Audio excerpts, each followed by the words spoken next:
La séance. I call the meeting to order. Welcome to meeting number 142 of the House of Commons Standing Committee on Public Accounts. Place in a hybrid format pursuant to the standing orders. Members are attending in person in the room and remotely using the Zoom application.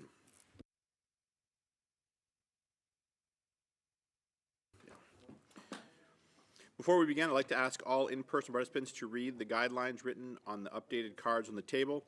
These measures are in place to help prevent audio and feedback incidents and to protect the health and safety of all participants, including and especially our interpreters.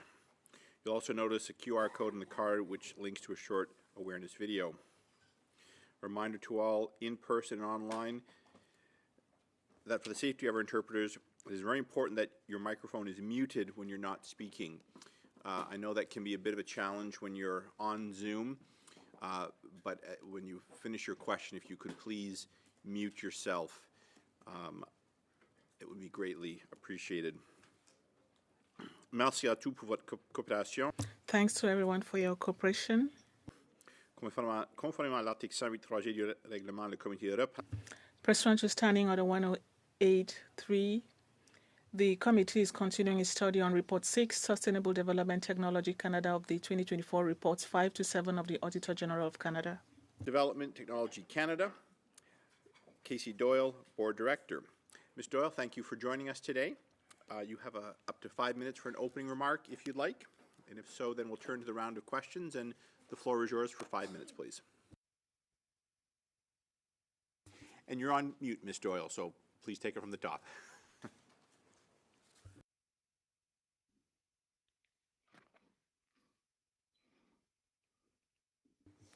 And the floor is yours, Ms. Doyle. Great. Thank you very much, Mr. Chair, and good afternoon. I want to begin by acknowledging with respect that I am joining you today from my home in Coast Salish territory, specifically on the traditional lands of the Esquimalt and Songhees First Nations. I am appearing before your committee today as a recently appointed member of the Board of Directors of SDTC. I bring to this role over 40 years of public service experience. I have served as a deputy minister in the governments of British Columbia and Canada and have since then acquired substantive experience in the governance of Crown agencies, serving on boards to that purpose for the provinces of Alberta and BC and the federal government. Over this time, I have served cabinet ministers across Canada's full political spectrum. Alongside former Deputy Ministers Paul Booth and Marta Morgan, I was appointed to the board on June 4th for a term of 1 year.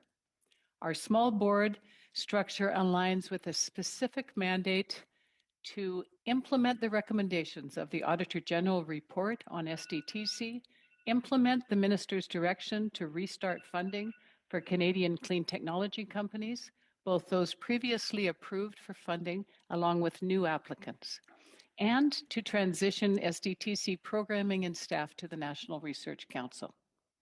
Our work is informed by the extensive and conclusive reviews conducted over the past year. The Auditor General's report of May 2024, the fact-finding review on employment practices by McCarthy Tétrault, and the Conflict of Interest and Ethics Commissioner's reports on 2 former Board of Directors. Our focus since day one has been to ensure strong executive oversight of all the Foundation's activities. In carrying out our mandate, we are guided by 3 principles: to uphold our fiduciary responsibilities to ensure the sound management of public funds, to ensure fairness to clean tech companies that have entered into legal agreements with SDTC in support of advancing their businesses, and to facilitate the transition of SDTC to the NRC in an orderly manner. Our first focus has been on implementing the guidance from the Auditor General's report. Of the 11 recommendations for SDTC, 10 have now been implemented. An updated contribution agreement was part of this work to incorporate enhanced oversight and reporting processes as recommended and to reflect the transition underway. The recommendation still to be completed is number 6.29 in the report, and I quote, that SDTC should reassess projects approved during the audit period to ensure that they met the goal and objectives of the Sustainable Development Technology Fund and all its eligibility criteria. This reassessment is now underway using independent third parties that were recruited for their competence in this work, and their findings are being reported for final decision to our board. Our second mandate to restart funding for those companies that hold agreements with SDTC is advancing. We will rely on the findings of the AG report itself and third-party assessments underway, as well as new quality assurance process put in place to confirm continued compliance before dispersing funds. I can say that we're getting close to releasing our first disbursements, with priority being accorded to those companies who have submitted their documentation and have been waiting the longest. The process for approving new funding for projects has also resumed, with priority being accorded to those businesses that have been in the queue the longest and are most advanced in the reinforced due diligence process, including the review by external experts. On our third mandate, work is well underway to transition SDTC programming and staff to the NRC. Working groups between the two organizations are in place, developing detailed plans to ensure alignment on both programming and personnel. Lastly, I come to this role as a former Deputy Minister of Natural Resources Canada and Environment Canada, and am familiar with the kind of innovative companies that have been recipients of SDTC programming support. I am mindful in delivering my mandate of the importance of these hundreds of small and medium-sized businesses that are developing critical sustainable technologies. Their work contributes to Canada's economic growth and assists in achieving Canada's environmental objectives. Our focus as a new board is to deliver on our three mandates in a manner that ensures accountability, transparency, and integrity. Thank you, Mr. Chair. I'm happy to answer your questions. Thank you very much, Ms. Doyle. We'll now begin our first round, which consists of 4 members, 6 minutes each. Mr. Perkins, you have the floor for 6 minutes, please. Mr. Perkins, before you begin, because we have a few new members here, I should just maybe let everyone know kind of how I like to run these and have run them without objection from anyone to date. Should there be any need to change, we can take this into subcommittee at some point, but I try to let members ask questions to the end of their time. I begin to nudge as you get close to the time, but then I like our witnesses to give a full, concise answer that goes beyond the time. I think this has worked well both for this committee to hear fully from the witnesses, and just a reminder to members, should you interrupt your witness, with a follow-up after your time, I immediately stop the clock and move on. So it's meant to give the witnesses time to one last crack at bat, I suppose, and it's proven to work well. I've not heard any objections. So I just want to let members know that, particularly who are new here, that as you're timing down yourselves, that as you approach it, I do allow witnesses to complete a brief answer. So Mr. Perkins, and again, I will just flag that you have 6 minutes, not 6:10. 6 minutes to you, sir. Thank you. Thank you, Mr. Chair, and thank you, Ms. Doyle, for coming on this ongoing study into SDTC, as the public knows, at the $1 billion Liberal Green Slush Fund. So I'd like to start with a couple of basic questions, if I could, and thank you for your opening statement. You've just started to go through the process, or you're about to publish the first money, or restart the funding. You mentioned the contribution agreement has been revised. Could you please table with this committee the revised contribution agreement and the one that it replaced? Yes, we'd be happy to do that. Thanks. Thank you. The questions I have begin with the issue of the money you're about to give. You outlined that the longest that have been waiting in the queue is sort of how you're going to do the priority. Could I ask you, in that analysis, are you determining whether or not they are any one of the companies of the 82% of transactions that the Auditor General reviewed that were conflicted? And keeping in mind that that is an issue for Parliament, that are you taking that as a factor about whether or not they should be moved up the queue or considered as the investigation is ongoing? Thank you for that question. I'm getting a kind of a feedback from the room there. I should say that Actually, the very first. Ms. Doyle, just hold on. Maybe we'll try to. I've stopped the clock here. You'll get a chance. So, is that better? Are you still picking up some audio feedback? No, it's more when I speak. Oh. Yeah. Well, why don't you proceed if you find that it is very disruptive? I will. And similarly for the interpreters, if you pick it up as well. So, Ms. Doyle, the floor is yours, please. Great. Thank you.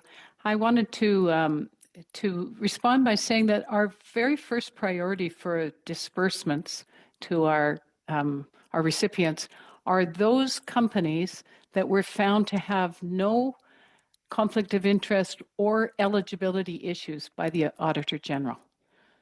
And so those will be the very first disbursements, but we are reviewing each project and going through this new disbursement assurance quality process before any payment will be made.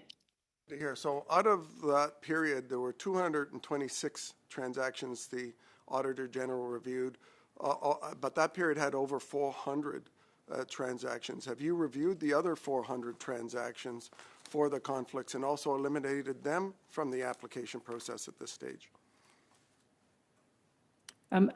As I mentioned, one recommendation of the Auditor General that is still underway is the assessment of each project as she recommended. And so that work is being undertaken by third parties, and that work is underway right now. And we have...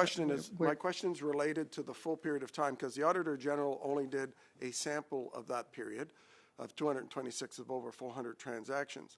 I would hope that you are looking at that would have piqued your curiosity as a board member with your fiduciary responsibility to ensure that all of those files and all of those applications of conflicted companies were being eliminated at this stage from consideration out of the 400, not just the ones the Auditor General named. The recommendation of the Auditor General was to assess all projects within her audit period for eligibility. And that is the process that we have underway right now using third parties, is that every single project is being reviewed by 2 independent third parties to assess full eligibility. Who those 2 independent third parties are? They're consulting companies that we've recruited through an RFP. I can provide you with the names of those consulting companies. Yes, if you could, because we've had accusations from the whistleblower that the third parties that have been used to vet projects before have been conflicted with management. We do have a reinforced conflict of interest provisions that to ensure that our contractors are not in any way in conflict of interest, sir. Have you met with the minister since you took over this role? I have not. Have any of the board members that you're aware of? No, not that I'm aware of. I believe none of us have met with. Have you met with and you've met with the president of the NRC in planning the transition? Yes. Yeah. Okay. Prior to the freeze, SDTC published a regular update of every project since its inception that was funded on a spreadsheet that you could download from their website. When you restart funding, will you continue this practice? I'm sorry, because I'm so recent in this role, I'm not familiar with that practice, but it sounds like the very kind of transparency that we're committed to. So yes, we could do the very same thing, yeah. Okay. Who is the acting president of SDTC currently? We do not have an acting president, sir. We have an acting chief operating officer. And who is that? That is Zaid Rahim? Zaid Rahim, yes. And is Zaid Rahim operating full-time in that job right now? Yes, he is operating full-time. Yes. Okay, because we've been trying to get him to appear before this committee, and he has been saying he's sick and can't appear. So that's good to know. We will make another attempt to have him appear. Sir, if I could just correct myself, he is on a medical leave. So who is Right now. So who's doing the job? So our CFO,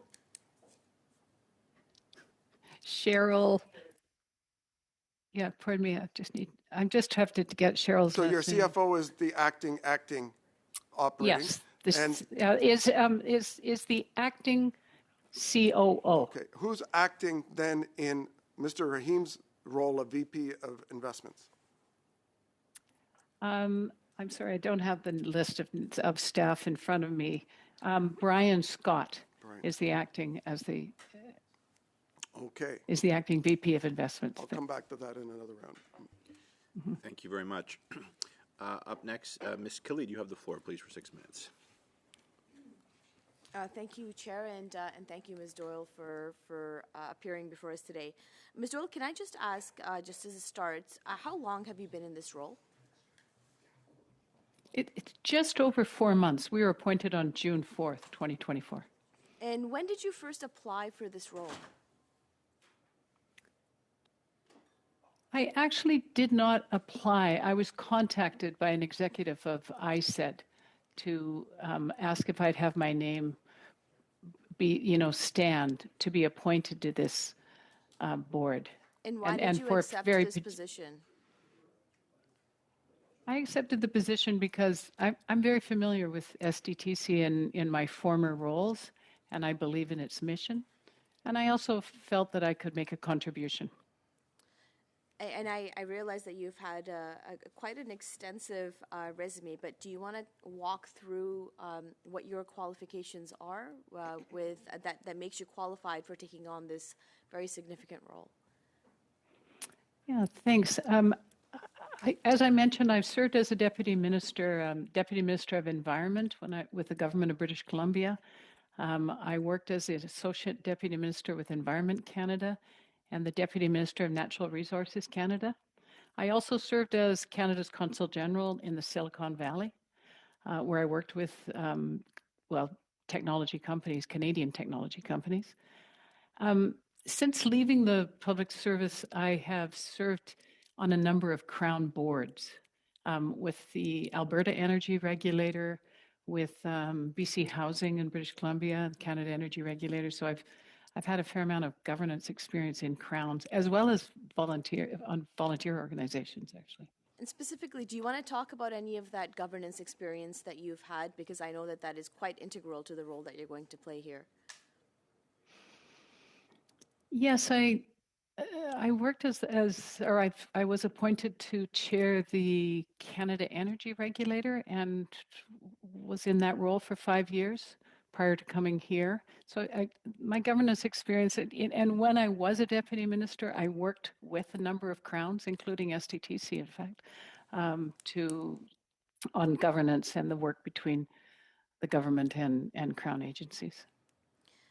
Thank you so much for sharing that. I appreciate it. Now, why do you think that the NRC is best suited to be that transition for what SDT's role has been, and why do you think it would be better for NRC out of all the government departments to take over this? Well, it has a very long history of working with industrial sectors across the country, particularly in the area of innovation and bringing on new innovative companies. So I think it has deep expertise in technology and, of course, in science. It's the National Research Council. So particularly the IRAP program, it seems like a very good fit for the programming of SDTC. Thank you. Now, I know the NRC and the PCO, they have previously testified at our committee saying that SDTC is working off expedited timelines in the transition that we are all trying to get to, and that transition is going well. How are you working with the NRC to ensure that transition is happening in a timely fashion, and what are some of the challenges that you may be facing with that transition? Well, one area that I've been particularly involved in is the transitioning the programming from SDTC to NRC. So we hold hundreds of agreements with individual companies, and our goal is to ensure a seamless transition of those contracts between SCTC and the companies to NRC and the companies, as well as the intake of new applications. It's our intent to try to do this in a way that has the least impact on those that we serve, which are clean tech companies in Canada. So that's been, there's a fair, and it is being undertaken in an accelerated fashion. And so we just want to ensure that there's that the applications that we're building and ensuring a strong knowledge transfer between SDTC and NRC, and that work is going very well. Now, in your opening remarks, you had talked about recommendations as provided by the Auditor General, and that 10 out of those 12 have been implemented. Can you expand on that a little bit? What does that actually mean? It's actually 10 of the 11. So there were 11 recommendations that the AG made that were specifically targeted to SDTC. There's been a considerable amount of work in advance of our appointment that had been undertaken in creating, reinforced diligence process. In some cases, just ensuring that the documentation was as in depth as the processes themselves. So that work has been done. As I mentioned, there's been work on a contribution agreement with ISED to strengthen the reporting and making more explicit the provisions around conflict of interest. There is a new quality assurance process that's been developed for disbursements to ensure that recipients of funds continue to be in compliance with the eligibility, because the disbursements tend to take place over a number of years. It's actually, and we did table with this committee back in June an outline, an action plan on how the recommendations were being implemented, and so that it's been considerable, the amount of work. I would also say there's been a new independent ethics advisor that has been appointed to ensure that everyone in the organization is aware of their responsibilities when it comes to conflict of interest. Thank you very much. Suivant, c'est Madame Sinclair Desgagnés. Ms. Sinclair Desgagnés, you have 6 minutes. Thank you, Chair. Thank you, Ms. Dahl, who is testifying today. I have a question for you. You mentioned in one of your answers that you were aware of the transition that had to take place to NRC. I'm not getting my... Okay. We'll just... Yeah, I'm just not receiving the interpretation. All right. There is... Clerk, do you know how to... Could you provide instructions to the witness by chance? Yes, okay. Pardon me. Yeah. Ms. Doyle, there you will see a button at the bottom of your screen within your Zoom window, and you will see there's an icon called Interpretation. So click on this, and you will will be able to select your channel, which will be English. Yes, thank you very much. I now see it. Thank you. My apology. Alors, Madame Doyle. Ms. Doyle, can you hear the chair? Good. Ms. Sinclair Desgagnés, you have 6 minutes. Thank you, Chair. With all friendship, I would like that the test be done before committee starts, so we don't take time away from committee work. Ms. Doyle, you mentioned that you were aware of the transition that will take place with NRC. Am I correct? Yes. Parfait. Perfect. We heard several testimonies that were contradictory concerning staff members who will be transferred to NRC. One of the most convincing testimonies said that employees who will be transferred are employees, staff members are not executives, the entire executive team will not be transferred to NRC. Am I correct? I'm not, there's no decision that has been made around the employees being transferred to the NRC at this point. So I can't really give you a conclusive answer yet because those decisions are still to be made. Pourtant, on a quand même entendu des témoignages. But we heard testimonies from people saying that executive members will not be transferred. All those holding senior level positions, but staff members would have secure position. The minister had promised that everyone will be transferred.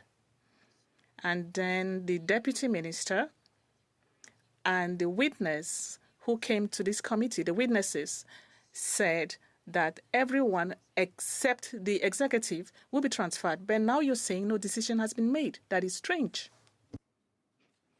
Yes, I am familiar with some of the testimony that's been made at this committee, but I can tell you that as the board, we have no direction or mandate around who is to be transferred, and that we are working with the National Research Council.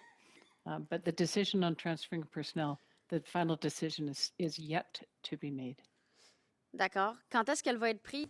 Very well. When would that decision be made? It's surprising that after 4 months after this entire saga, no decision has not been made and the board is not aware. Can you tell me when the decision will be made? When it's made, will it be communicated at least to this committee?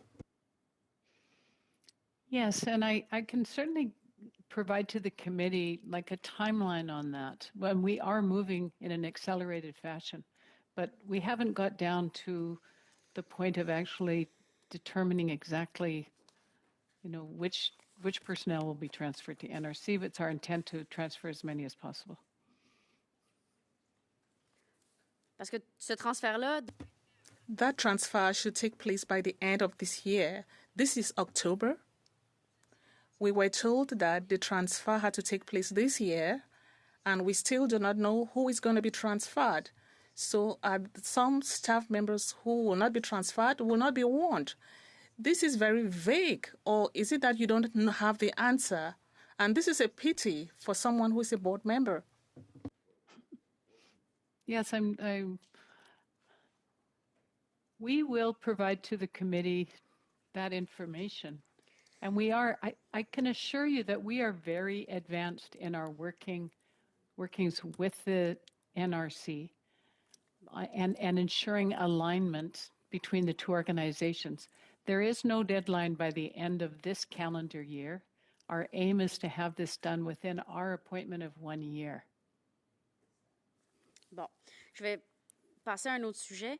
Vous avez mentionné. Let me change topics. Earlier, in your opening remarks, you said you were still reviewing projects, and according to the recommendation of the OAG 6.29, the response from SDTC to this recommendation was a partial one. What was written was that senior officials and staff members are intelligent enough to be able to determine which projects are eligible or not. But what you're saying is that you are following or respecting the recommendations. So there's inconsistency here. Are you changing the response from Sustainable Development Technology Canada, the response to the OEG's report, or are you saying that the response was just a partial acceptance of the recommendation? As I mentioned, we're in the process of implementing Auditor General's recommendation 6.29. And Mais Madame Doyle, elle a été partiellement. But Ms. Doyle, it was only partially accepted. So, to say it clearly, it was not really accepted. The response from SDTC was that it was simply a partial acceptance, but you're saying it's being implemented. So this is contrary to what we know. One thing I should, just advise is the response to the Auditor General's report was prepared in advance of our appointment as a board. When we were appointed as a board, it was the very day that the report came out, and so we had no input into that. We as a board are implementing the recommendations of the Auditor General as written. So we are undertaking a review of every project, and we're using independent third parties. Mais c'est très, très pertinent. Donc, vous avez eu des conversations là-dessus. But this is very relevant. You had conversations about that. I imagine that you saw the responses provided by SDTC. You singled out that issue because it's important. It's one of the most important recommendations of the OAG's report, which was partially accepted. And now you're saying that you came after the responses were written and you're accepting the recommendation. So did you have any discussions with people who accepted it partially for it to be implemented, or you're accepting it before us using big words, but we are not really sure it's going to be done or implemented within SDTC? As I mentioned in my opening remarks, we are implementing that recommendation as it was written using independent third parties. I can't speak to the partial acceptance. Yeah. Juste une petite brève question. Et voilà, non, je vous ai donné encore une. Suivant, c'est Monsieur. Mr. Desjardins. Thank you very much, Mr. Chair, and thank you, Ms. Doyle, for being present in our committee today. I was pleased to see in your opening remarks that you're committed to 3 overall priorities that I find are critical to the reestablishment both of public trust, but also to make clear the fiduciary responsibility that lies between taxpayers and institutions.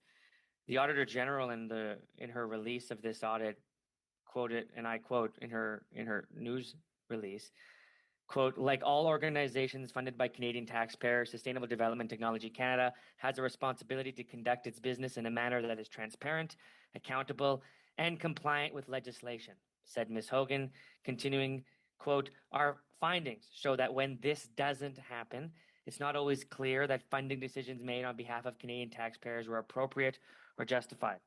As you know, Ms. Doyle, there was serious concerns related to the breach of public trust under issues of conflict of interest and board and executive mismanagement. These 2 issues are incredibly challenging for what is an earnest policy, a policy that's intended to support small and medium-sized businesses in Canada, a program and policy that's intended to ensure that innovation, that Canada could actually make stuff and produce stuff and do stuff, not only to help our economy, but to help our environment. This is something that young people across the country, people who love the outdoors, people who cherish what we've inherited in our country really value, but are finding it difficult to square the circle between what has been a very disappointing and extreme level of corruption that we've been investigating through the SDTC process. When it became apparent that this issue was so extremely mismanaged, the minister rightfully did disband SDTC and has begun the process of transferring that work to NRC, which is where we find you, Ms. Doyle. Get a phone call from the government, said, we're in trouble. We need you to help us rebuild a system that has largely left Canadians now both nervous and mistrustful. It's an incredible challenge, and I really appreciate you accepting this role. But of course, as you know, given the gravity and severity of this issue, we have some very difficult questions I hope you can provide us some clarity on. Can you please describe what specific responsibilities in managing the transition to NRC that you hold? Well, as I mentioned, we're a 3-person board, so we pretty well operate sharing all the responsibilities. I have taken a particular interest in the area of the restart of funding as a member of the board. But we are providing a very strong executive oversight of the organization, so we work very closely together. And Ms. Doyle, are you paid by the Canadian taxpayer? Yes, I am. And what is your compensation for being a member of the board? Any salaries, honorariums, per diems? Yes, we are paid a per diem or like for at 1 day or half day, and it's aligned with the same as a kind of lower end of the deputy minister's salary. And what's that? It works out to being around about $750 for a half a day's work, or $1,500 a day. Thank you very much. Have you had to recuse yourself from any discussions during your time on the board? And if so, why? I have not, and I can say that I have no conflict of interest when it comes to, my own investments or connections or relationships with clean tech companies in Canada. Have you ever had conflict of interest training prior to your appointment to the board or during your tenureship on the board, though, so far? We did, as a board, we met with the Office of the Conflict of Interest and Ethics Commissioner to ensure that we really understood our obligations under the Act. As well, SDTC now has an independent ethics advisor, and I met with that individual to go through all my own personal holdings to ensure no conflict of interest before taking the assignment. Thank you so much for that answer, which I think would lead into this next question for clarity purposes. Did any companies of which you were an owner, partial owner, member of a board, receive any SDTC funding at any point in time? No. Did any companies in which your family or friends owned were members of the board receive SDTC funding? No. Thank you very much, Ms. Doyle, and I do appreciate you answering these questions in earnest. It does make our work much more valuable in this committee.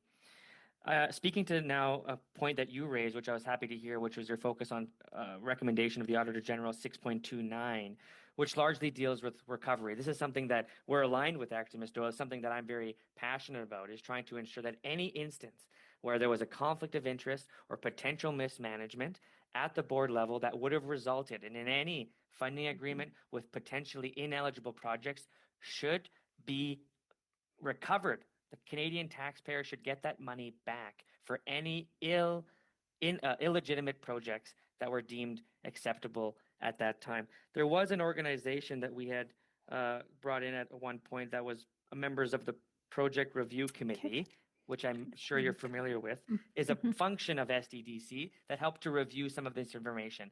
They had claimed at that point that, well, at least the Auditor General in her report suggests that this quasi-approval board, at least in the partial acceptance of 6.29, was the reason why some projects were deemed ineligible. This is something that I find largely unacceptable. Do you believe we should recover funds for ineligible projects, as I do?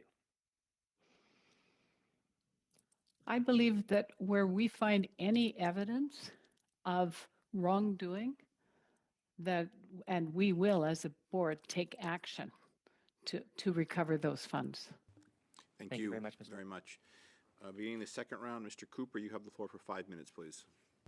Thank you very much, Mr. Chair. Ms. Doyle, just to clarify an answer you provided to a question posed by Mr. Perkins, the reassessment process that is now underway is taking into account all of the projects that were reviewed during the time period of the Auditor General's report, not just the sample of the Auditor General. Is that correct?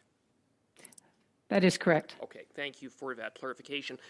Can you provide the assurance that once the reassessment process is completed, that no companies that were involved in conflicts of interest involving board members will receive a further cent from the taxpayer through SDTC? As I mentioned, we are implementing the Auditor General's recommendation, and we're reviewing every single project on an individual basis. And if we find any evidence of wrongdoing on the part of the recipient, as the legal agreements exist between SDTC and the recipients, then the board will take action on recovery. And take action on recovery and bar such companies from receiving further funding? Yes, I would imagine that if there was any finding of wrongdoing, that would disqualify them from future agreements with For that. Now, SDTC. you spoke about a reinforced contribution agreement that is now in place. Pursuant to that reinforced contribution agreement, are there any projects that would now be eligible for funding that were ineligible under the previous contribution agreements but had nonetheless been approved by the former corrupt SDTC board?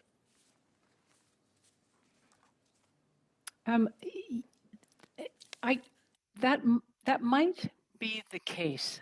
You know, the Act and the contribution agreement had not kept pace with changes in the technology space that we are focused on in clean tech.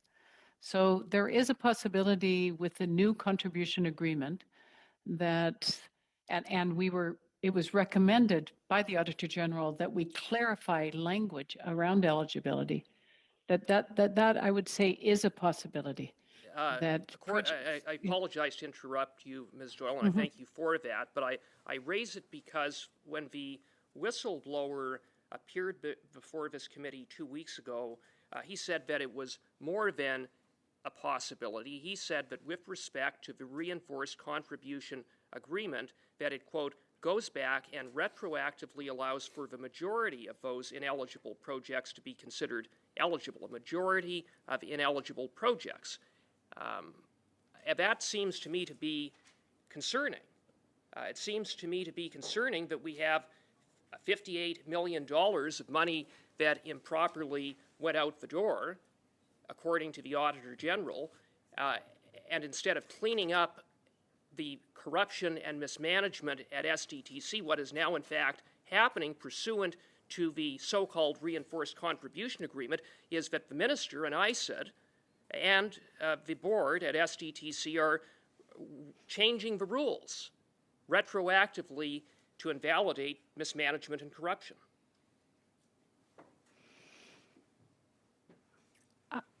Right now, the process is underway to assess the eligibility. So I'm not sure how anyone could speak as the outcome of that process. But I can just give you one example that in the new contribution agreement, we now have much more clear definitions around the technology readiness levels.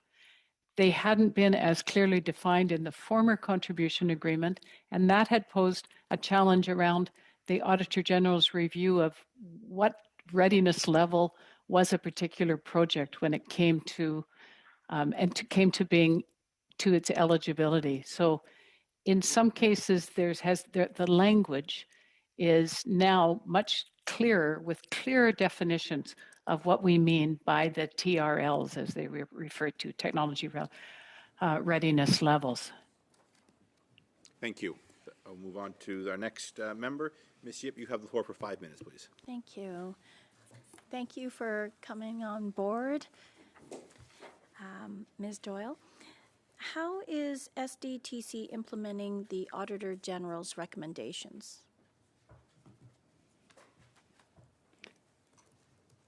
Well, there's a lot in the Auditor General's report, as I imagine you all know, and we did table an action plan here with this committee in June, outlining the intention around the implementation. But I think there has been the implementation of and determination of new processes such as the quality assurance process related to disbursements. There has been new training of staff or recent training and ongoing training of staff around their obligations when it comes to, for instance, conflict of interest. There's no new reporting that is in place. For instance, we at the board are provided with monthly reports of any conflict of interest that has been identified by the staff. So it's reporting, it's new processes in place, it's training. We have, as I mentioned, a new ethics advisor There's a new way of recording the minutes of the board. So it's considerable, the level of implementation, and 10 of the 11 recommendations of the Auditor General's report have now been implemented. You mentioned an action plan. How is that progressing? And what are some of the actions in the plan? Yes, the action plan is now the action plan, we did table it here in June at this committee, and it is now, as I mentioned, except for the very large recommendation around the reassessment of eligibility of all the projects during the audit period, all the other recommendations have now been implemented. And it speaks to just really enhanced diligence, enhanced reporting, strengthened documentation. There's really quite a significant number of improvements that have been made to implement those recommendations. How do you see the transition into the NRC increasing oversight and accountability at SDTC? Well, it will be a different governance structure. You know, there will be the programming of SDTC will form part of the National Research Council. And so there will be subject to more in line with the department of government as opposed to an independent agency as SDTC is as a foundation. And therefore they'll be subject to, really the rules and the financial requirements of more along the lines of a line department. Were you given any instructor by the Minister of Innovation or ISED as part of this transition? We were given a formal mandate, which I referred to in my opening comments. That was provided to us in a letter from the minister. But we haven't had any other direction. So that's our laser focus, is the delivery of those three elements of our mandate: implementing the AG's report, restarting funding, and transitioning SDTC into NRC. So did the renewed contribution agreement make this clear? Yes, it does. It allows us to operate in a way where we are in compliance during this transition period. And it clarifies in a number of instances, the reporting requirements, for instance, with to ISED. Has SDTC funding been unblocked yet? Is the board currently approving and dispersing funds? We are very close to issuing our first disbursements, but we have not yet started that process. But I would say that we are within just a matter of weeks now, after the board's been in place for 4 months. Yeah. If you have a very short question, or I can come back to you later. Well, why is there, in terms of the speed of the disbursement, is there a reason?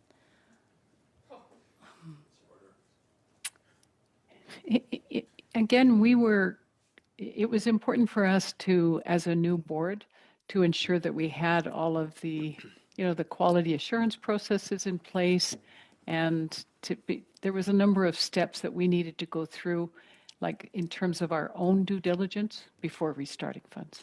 Et voilà, merci beaucoup. Suivant, encore une fois. Thank you. Ms. Sinclair Degagné, 2 minutes, 30 seconds. Thank you, Chair. You, Ms. Doyle, to follow up on what you just said, you said in a few weeks, initial payments may be made to eligible companies that should have received disbursements for a few months now or for a year at least. All eligible companies, will they start receiving money in a few weeks or only a proportion? And if that's the case, what proportion of companies will receive disbursements? These payments, they are not initial payments, but they are payments that are being dispersed according to the calendar that was set up when these projects were approved. And as I mentioned, the very first round of disbursements will go to those companies that have already been reviewed by the Auditor General and found to have no eligibility issues or conflict of interest issues. So that'll be the very first round. And I can, as we get more certainty around our schedule, we could provide that information. I can't say with any exactitude when we will get to the others. As I mentioned, the Auditor General had recommended, and we've accepted that recommendation, to review every single project to ensure that they are in compliance. Parfait, oui. With, merci, merci. Mon temps est limité. Thank you. My time is limited. In terms of proportion, you're saying those that were assessed by the Auditor General.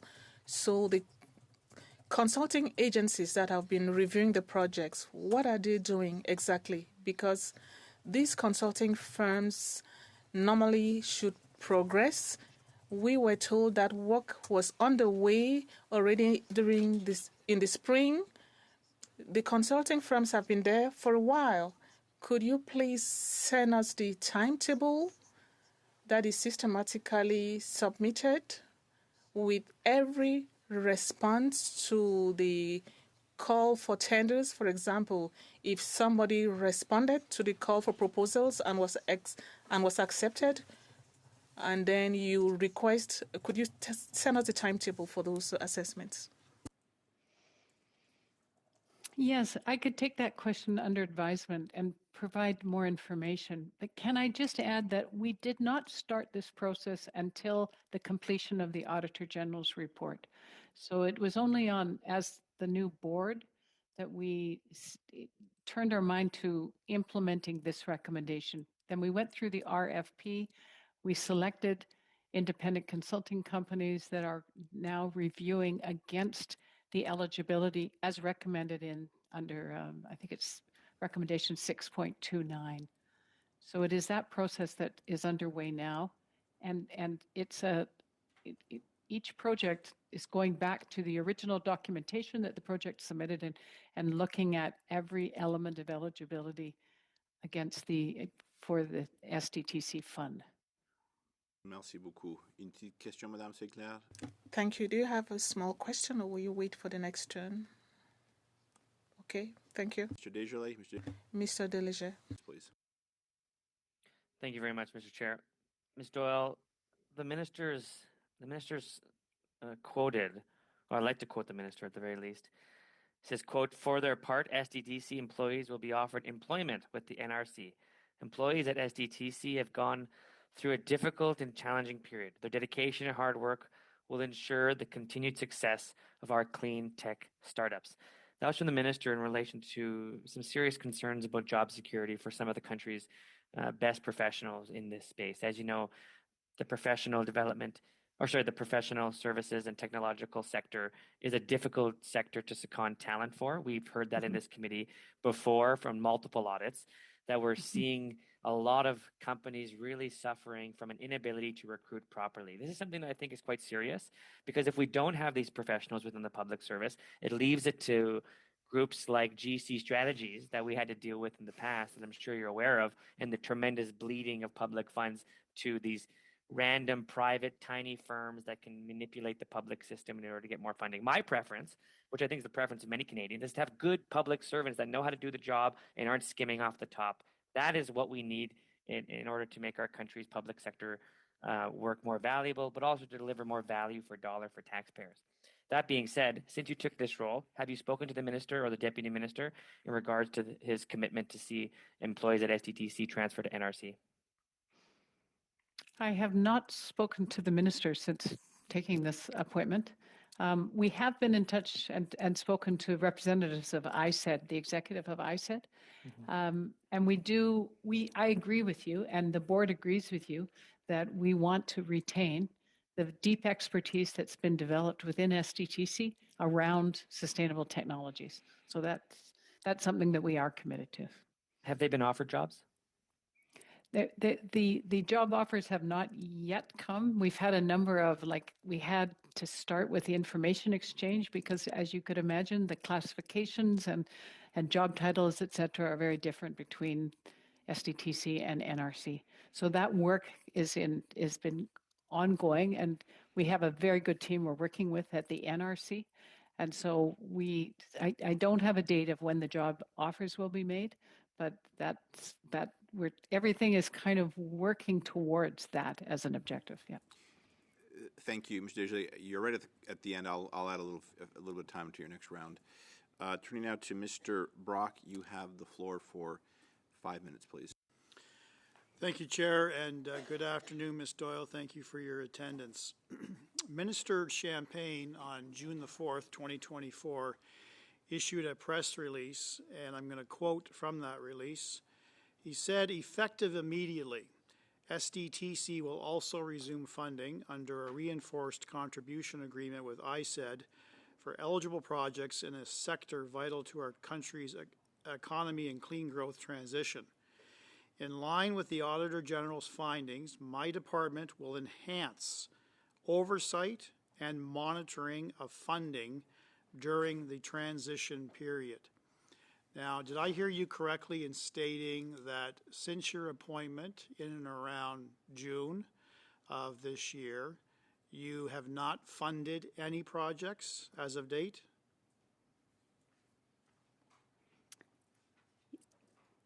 We were appointed the very same day as that press release. There's been no funding since that date? No, there has been no disbursements made because there needed to be certain recommendations of the Auditor General thank you. Implemented. Yeah, that's fine, ma'am. You confirmed on a number of occasions you have yet to speak to Minister Champagne, correct? That's correct. Have you spoke to the Deputy Minister? Yes, we've had a discussion with the Deputy Minister, and we have other members of the ISED executive who attend each of our board meetings for a period of time for exchange of information and updates. Okay. So you're sharing information. Are they providing an oversight and monitoring of projects that you are about to fund? Have they weighed in? Have they made an assessment about the appropriateness of that funding? We have a regular reporting to ISED, and it's under the new contribution agreement. And financial reporting is going back and forth between ISED and SDTC. When it comes to the actual eligibility of the projects, that is our responsibility as the board.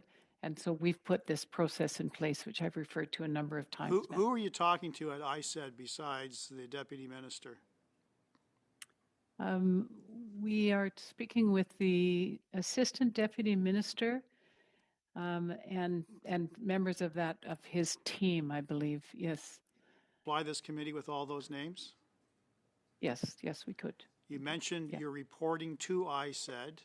Do you know specifically who you are reporting to? We report in, and I mean, we don't, as a board, report. We're appointed by the minister and serve at the pleasure of the government, but we report. Our reporting goes in to the deputy minister. Yeah. Part of the difficulty in the previous rendition of the board of SDTC was information that we learned that the assistant deputy minister of ISED actually sat in on each and every board meeting, had his eyes and ears on all the funding that was conflicted, all the funding that went to Liberal insiders, and whether or not that was passed on up the chain to Minister Champagne still to this day remains a mystery, hence the scandal. You obviously have had a number of board meetings, smaller in nature, since your appointment. Has the assistant deputy minister sat in on those meetings?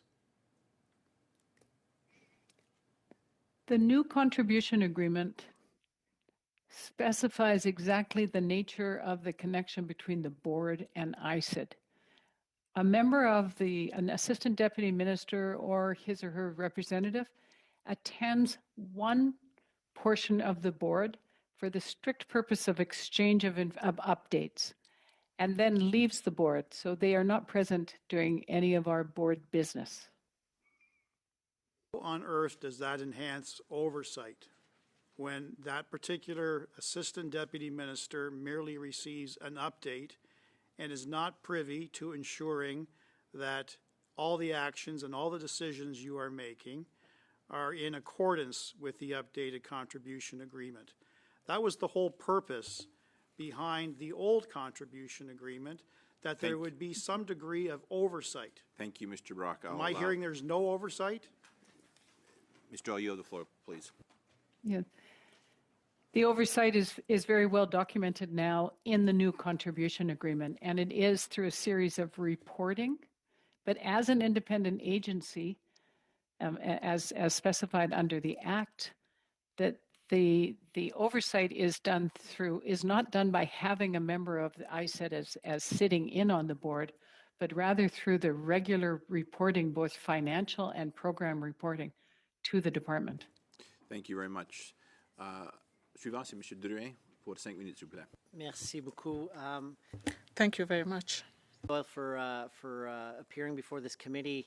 I've noticed that you've obviously have extensive experience both serving in government and outside of government. I noticed that you were deputy minister at Natural Resources. I think you mentioned that from 2006 to 2010.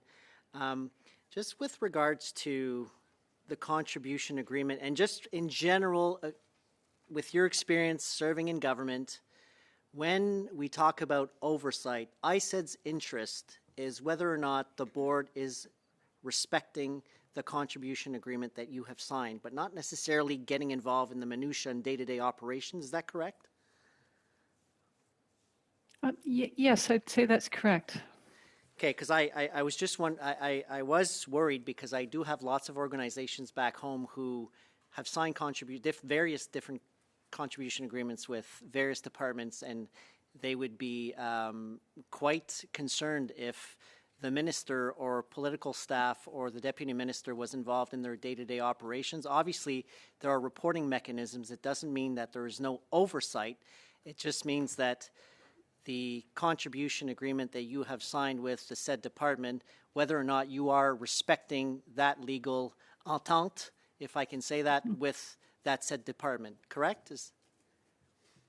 Yes, I think that is the essence of the contribution agreement, is to ensure accountability to the government. Okay, and if you're not respecting that, obviously the department has to step in and say, hey, you said you were going to spend X, Y, Z on the particular mandate of the program or the funding agreement that we had signed, and you're not respecting that. Therefore, we will not repay you or not allow you to declare those particular expenses with our department. But I want to move on from that.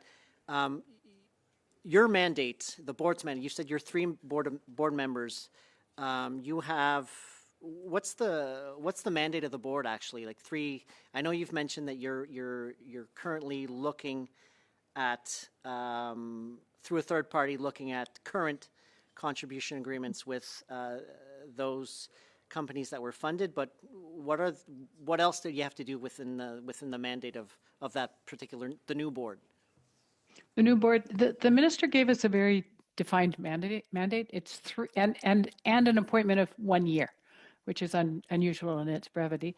So we have, our mandate is to implement the Auditor General's report, to restart funding, which had been put on pause, and thirdly, to ensure an orderly transition of the organization into the National Research Council.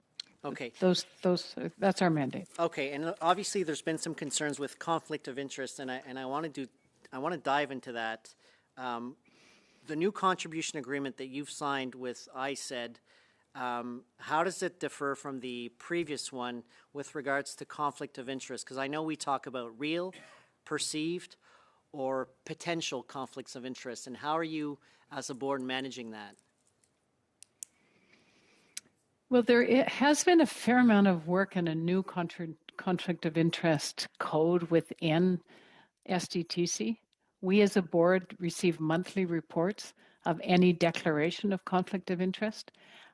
We also, ICID under the new contribution agreement also receives regular reporting of any declaration of conflict of interest. There has been the appointment of a new ethics advisor at SDTC, and there has been training, quite extensive training that's been implemented. So I'd say there's been a much more robust conflict of interest regime in place. And that applies not only to staff, but also to contractors, anyone doing work for the foundation. And then some of my colleagues asked about your appointment, June 2024. There was a press release. 3 board members were appointed. You've talked about a third party being involved in terms of reviewing the current contribution agreements that are currently in place. When was that RFP given to that third party? Or when was that announced, the award of the third party for review? And I'm just trying to determine whether it's long. It was one of the AG's recommendation. It took us about 6 weeks, I think, and so it was sometime, I would say, in late July that the independent consultants were retained. Yeah. Okay, and is there an end time particular to that? To the fact that they need to complete all of the reviews that were listed in the particular RFP, or is this get to the bottom of this and take as long as you want? No, we do have our end time that we made a commitment in the action plan that the action plan to implement is the end of December 2024. Thank you. Is to have all of that review complete. Thank you very much, Ms. Doyle. Beginning our third round, Mr. Perkins, you have the floor for 5 minutes, please. Thank you, Mr. Chair. I just want to ask the witness, if I could, the SDTC had created something called accelerators. Are those companies that were accelerators, project reviews, still in place? Mm-hmm. Yeah, thanks for that question. No new applications will be considered under, and the accelerators came under a stream called the ecosystem funding stream.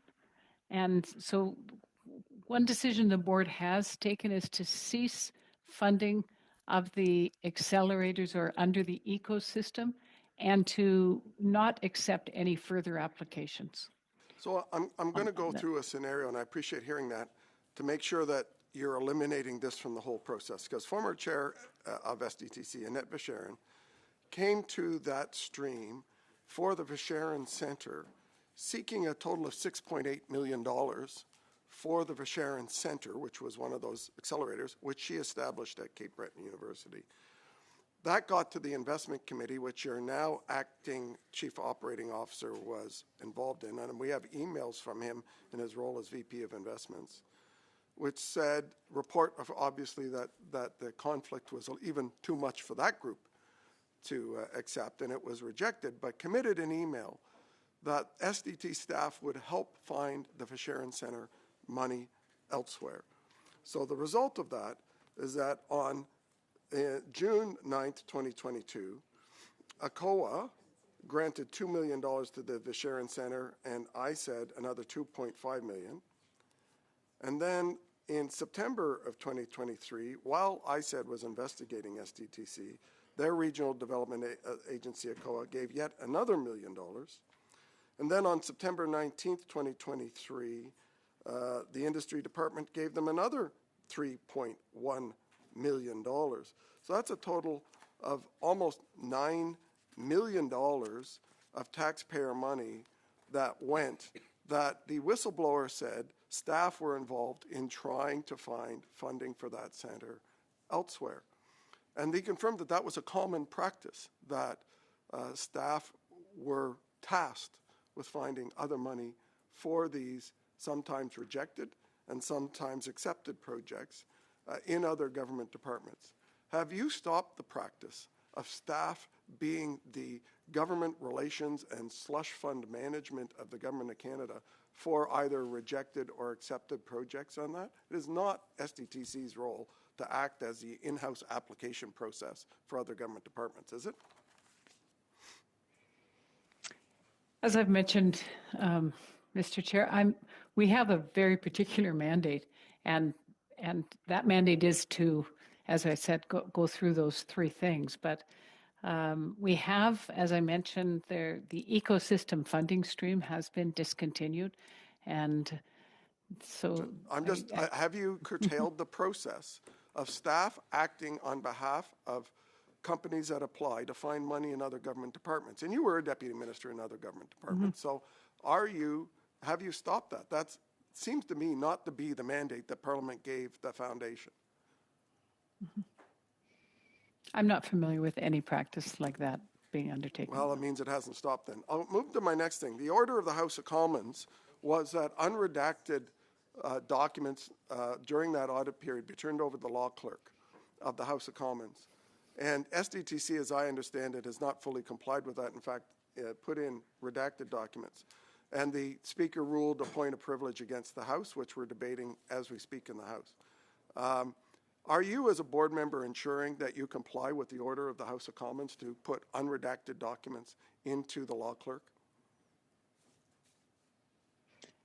We had directed, and I'm quite certain that it was implemented, that all thousands and thousands of unredacted documents were provided to the law clerk. None of the documents that were provided by SDTC were redacted. But the full order, according to the law clerk, has not been complied with because not all the documents have come yet. Well, that's in a letter from the law clerk to the Speaker. Our own obligations, I believe, have been fulfilled. At SDTC, there were a number of other agencies that were involved. In fact, I think almost every part of government was covered by that request. Thank you very much. Up next is Mr. Erskine Smith. You have the floor for 5 minutes, please. Thanks very much. Thanks, Ms. Doyle. I just want to make sure we start with, so you've implemented 10 of the 12 recommendations. When do you foresee implementing all of the recommendations? Yeah, the only one that is outstanding is this reassessment of eligibility, and our target to have that complete is the end of December 2024. Excellent. Just given it's a lot of work, you know. Yeah, it sounded like a lot of work when I read the AG's recommendations. One of the challenges here is there was a conflict of interest mess in terms of procedures being followed, but a lot of that seemed to hinge based upon what I've been able to glean from the evidence and the record is a lot hinged on particular lawyers' involvement in advice. And I just want to be clear, the lawyer who was offering that advice at the time, is he still involved in any way with the organization? No, he's not in any way involved anymore, no. And is anyone involved? So in terms of the concerns that have been raised, the biggest concern from, again, what I've been able to see is, I know there's a lot of grandstanding and political theater to this, but there was a bundled approval of COVID payments to COVID-related payments, emergency payments to a series of companies that had been previously approved for funding, and there was a bundled approval, and again, the lawyer suggested that a recusal was not necessary. I think that was incorrect advice in the language of the ethics commissioner. Anyone involved in that approval process at the time, is anyone still involved in the board? You know, my understanding is that the main person involved in that was the CEO, and she, as you know, is gone. And the lawyer himself is no longer providing advice at all. So anyone who is subject to any concerning conflict or any allegation of conflicts, they're no longer involved. Yeah, that's my understanding. Yep. Okay, and this business with the RCMP, my understanding there's a privilege question in the House right now, and the idea is Parliament's demanded documents to turn them over to the RCMP. Honestly, I read the Ethics Commissioner's report from July, and the Ethics Commissioner finds 2 violations of the Act. Again, the largest violation, in one case it was an abstention instead of a recusal. Okay, that's certainly not criminal. A violation of the rules, the ethics rules in the commissioner's view, and rightly so, but not anywhere close to a criminal standard of behavior. The finding 2 was in relation to this bundled approval, and in the language of the ethics commissioner. Said that the chairperson, while the original payments to NR Store were approved before she became chairperson of SDTC, on these occasions, following incorrect advice, she did not recuse herself. Again, that is nowhere near nowhere near criminal behavior. So I'm a bit confused. Has there been any communication as between the RCMP and the board to suggest that they're taking any investigation seriously? No, there has not been. We have had no communication, and the RCMP has not been in touch with us at all. And I understand, from that there was a letter that the AG prepared on July 10th of this year to the clerk of the House of Commons that indicated that in situations where her office is of the view that activities may be of a criminal nature, they promptly inform the RCMP. She had not done that in the case of this audit. Of course not, because anyone of a sound mind who is reading the evidentiary record wouldn't think for an instant that this is a criminal matter, unless you're a conservative. Thanks. That's my time. You still have another couple of seconds if you like. Are you good? Well, I think, Chair, honestly, this seems like an endless, an endless series of meetings for something that we know what happened. We know that now the board has concluded 10 of 12 recommendations, and they're working on the rest of it. This thing's being transitioned to NRC, and no one who is subject to any of the problems is still involved. I guess we can have another dozen meetings, but I don't know what we're doing here. Very much. Suivant, c'est Madame Sinclair Desgagnés. Miss Sinclair Desgagnés, 2 minutes, 30 seconds.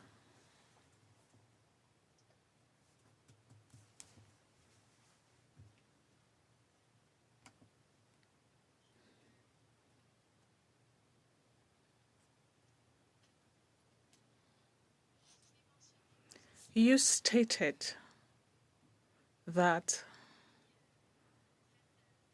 you will take under advisement information you are going to seek concerning consulting firms that have been retained. What did you mean exactly?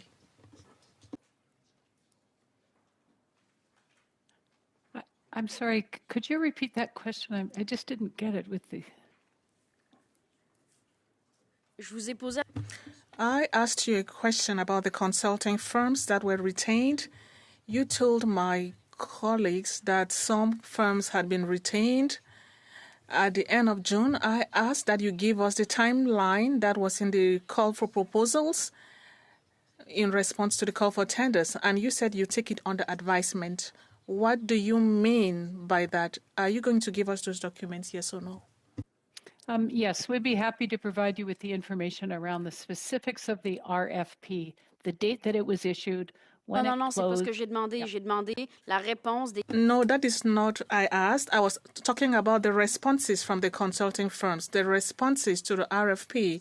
So they state their timelines when they are responding. They indicate the number of companies to be assessed. The timeline is provided. And they state the number of companies that will be assessed and how much time it's going to be taken. It all is very clear. I don't know why you can't answer that question. If consultants commit to do work during a certain number of months, it's normally done. Yes, and we'd be happy to provide you with that timeline. Bon. Enfin, la... Very well. Finally, I got the answer to my previous question. Now I can move on to other questions. Now, did you listen to the testimony of witness number 1?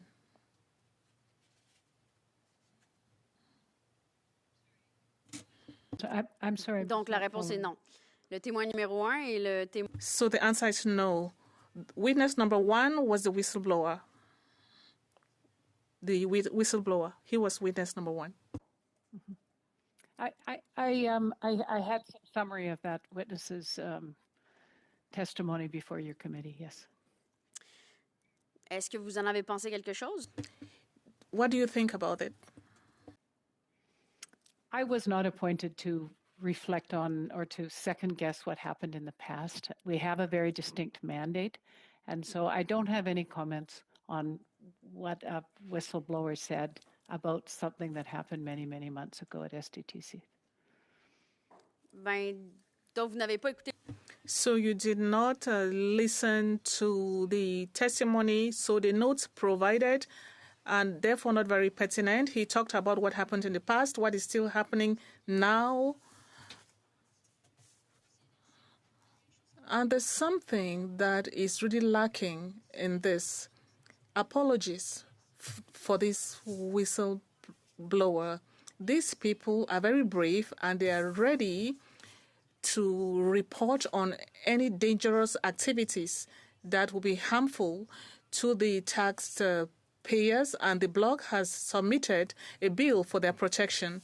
You, as a member of the board for SDTC, would you finally apologize to the whistleblower, listen to what he had to say, and correct any errors made in the past, the reason for which you were employed or recruited? As a new board of SDTC, our focus is on moving this organization forward. And we have been given a very distinct mandate, and which we are implementing now. And that is going to be our focus for the term of our appointment. Et voilà, vous aurez Your time is up. You'll have another round. Your time is up. Mr. Dejale, 2.5 minutes. Thank you very much, Mr. Chair. Ms. Doyle, I do want to return to the topic of the very valuable workforce that exists in STTC, the people, the everyday folks who are trying to show up and contribute to their country, offer innovation and offer their skills in what is a very large emerging sector. Canada, I do believe, can become a global leader when it comes to the development of innovative technology that supports our economic goals, but also supports our sustainability goals. These are things that are important to any 21st century country that's needing to actually create solutions moving forward. Part of enabling the support for these workers in their transition from SDTC to what will be a new entity, there's concerns that I have coming from labor in particular that revolve around the treatment of workers at SDTC.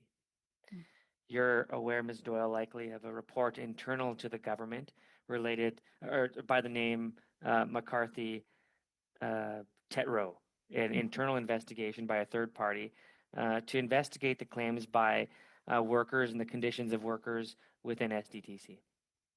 There was a credible challenge and a credible concern that workers raised by way of a whistleblower. This whistleblower, known to this committee as Witness One, claimed at that time that there was severe instances of misogyny, homophobia, instances of racism where one employee was asked to remove their hijab, very serious instances of discrimination. It was the response of the government when hearing these concerns to have a third-party review, which I agree with. I think that was the right call by any reasonable government, by any reasonable party to suggest, yeah, we need to shed some light on this circumstance. Light is the best disinfectant. Let's get transparency. Let's get truth. Let's bring some of these employees forward. The biggest concern I have related to that was the fact that there was NDAs, non-disclosure agreements signed by those workers prior to that commission and disabling their ability to be able to represent their truths.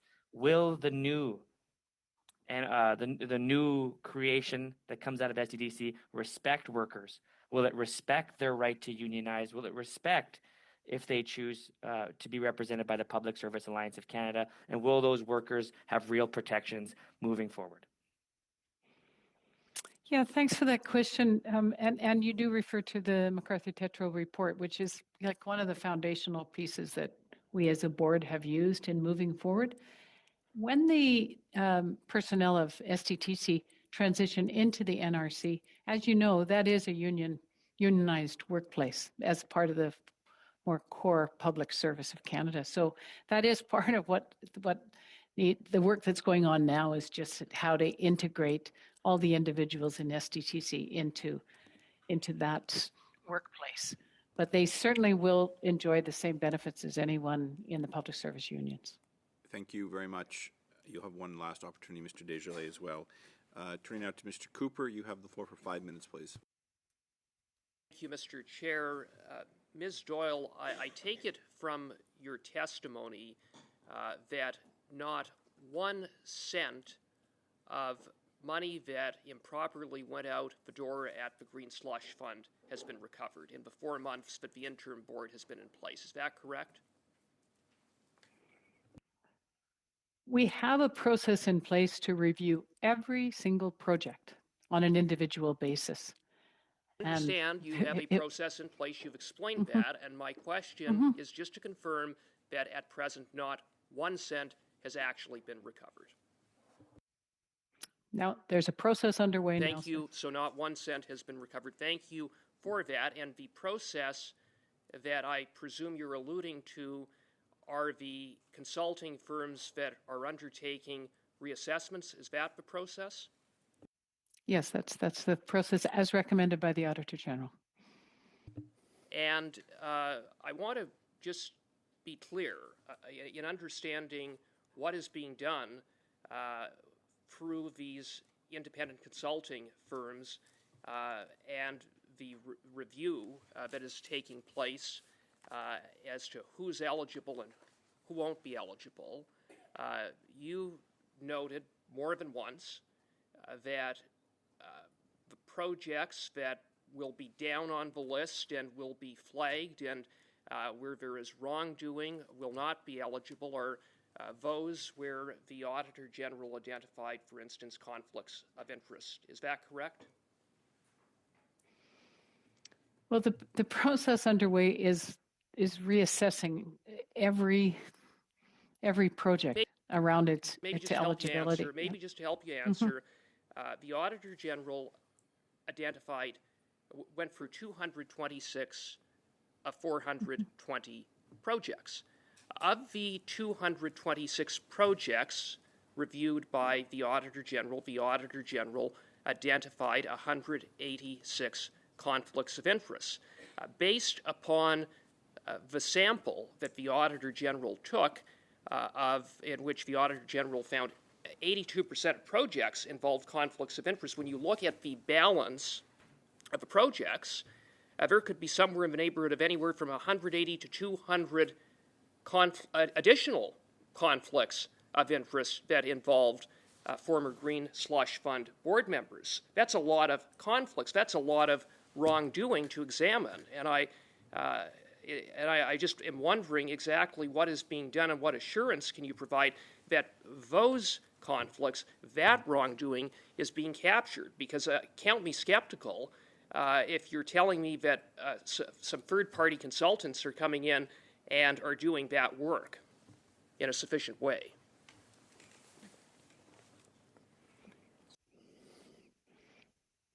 I can assure you that the process is well underway. We're using a number of different consultancies so that we can get this work done in an accelerated fashion, and that should and where there's any instance after each review of wrongdoing, we will take action.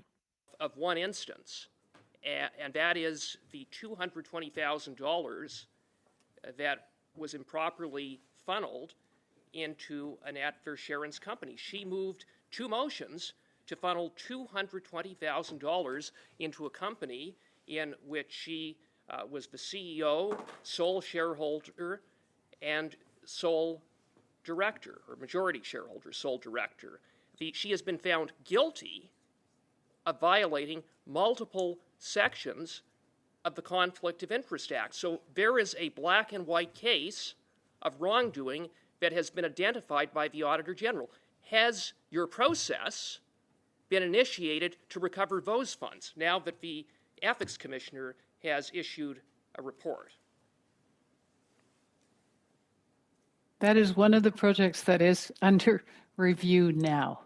That process what is there to review? What is there to review? She has been found guilty by the ethics commissioner. So why is it, in the face of that, that the SDTC board is not immediately, through its process, taking steps to recover those funds that improperly went out the door and in a blatant conflict of interest?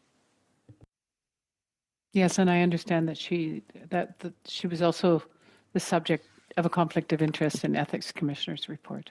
Thank you very much. Pardon me. Up next is Ms. Bradford. You have the floor for 5 minutes, please. Thank you, Mr. Chair, and thank you so much, Ms. Doyle, for joining us today and giving us your testimony.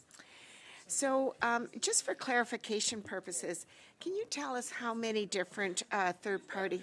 Start from the stop again. Just gentlemen, order, please. It's Ms. Bradford. You have the floor again, and it's 5 minutes from the top if you like. Thank you, Mr. Chair.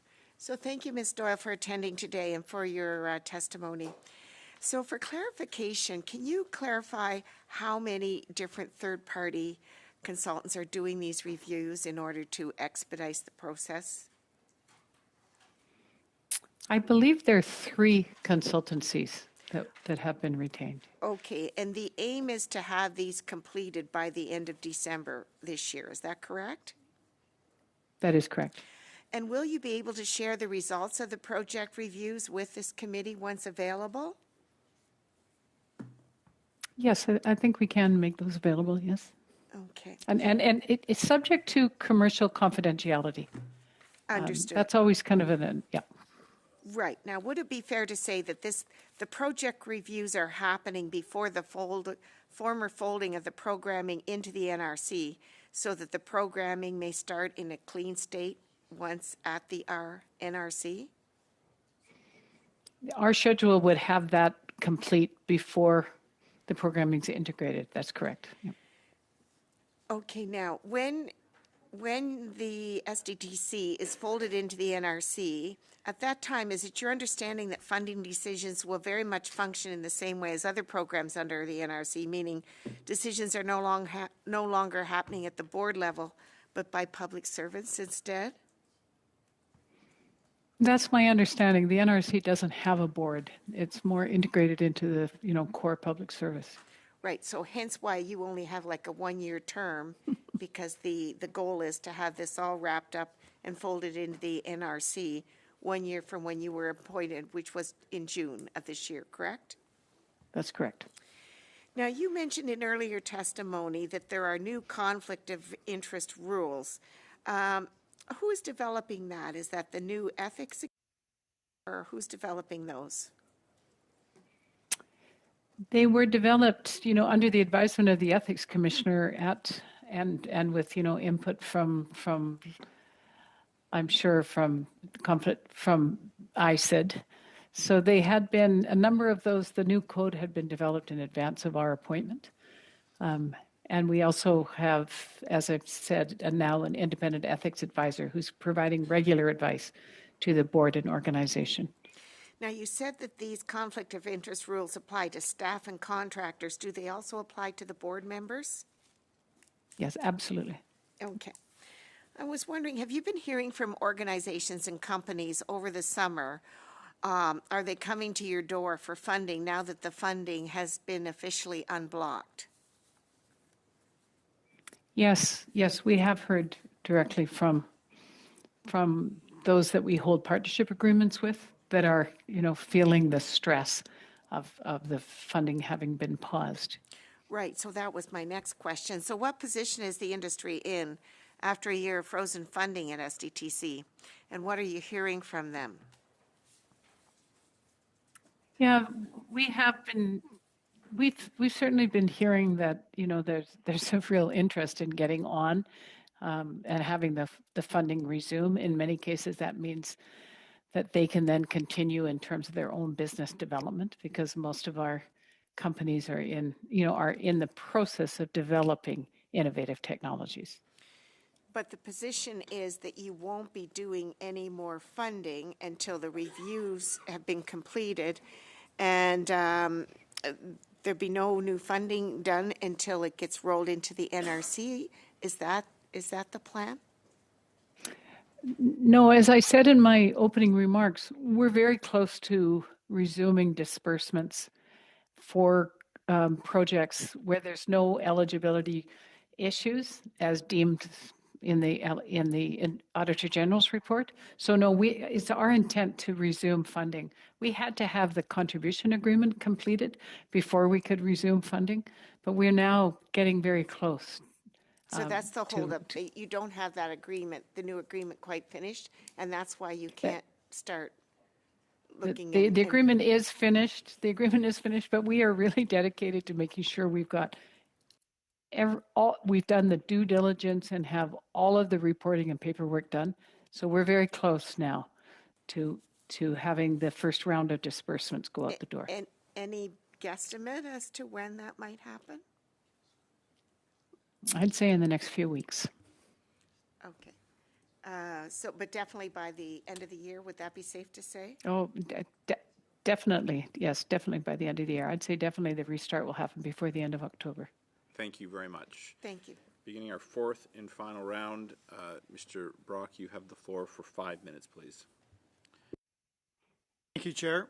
I'm going to follow up on a couple of loose threads that from questioning of my colleagues, starting with Madame Sinclair I'm going to mispronounce her name, Desgagnés. She asked you whether or not you're in a position to apologize for the mischaracterization of the whistleblower who blew the lid open on this scandal. And I believe your response was simply, that was in the past, I'm part of a new board. So you, as representing the board, governing under SDTC, you are not taking a position to apologize for the state of affairs at this particular corporation. Is that what I'm hearing? You know, we were brought in to provide strong governance and executive oversight to SDTC. I wasn't in the organization at the time that this witness number one sorry to interrupt, was working. But no one has accepted responsibility. No one has apologized for this boondoggle that the assistant deputy minister called on a secret tape, that this was a sponsorship-like scandal, the likes that this country has not seen since the demise of the Chrétien-Martin government. We're talking almost $1 billion of taxpayer funds that went out the door that should not have.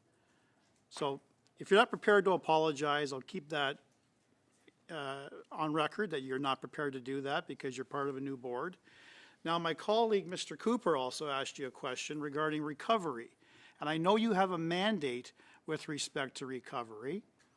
But what I'm hearing is, despite being 4 months into the job, despite clear evidence from the Ethics Commissioner about violations under the Conflict of Interest Act, with a defined number of money that was improperly dispersed to the former chair, Annette Verschieren, that is evidence. That is conclusive evidence. And I guess what I'm hearing from you is it's not a priority. It's not a priority for you. It's not a priority for the board. Certainly not a priority for this government. So what are you saying to taxpayers? Point of order, Mr. Chair. I respect my colleague, Mr. Brock, but he's putting words into the witness' mouth without even providing any evidence to this committee. The witness has answered to me that there are investigations currently going on. So I love to follow the evidence, but when we're opining, this is where I question the auditor's ability on the other side to actually get to the bottom of this and find the truth. The witness can add, and while you might find the questions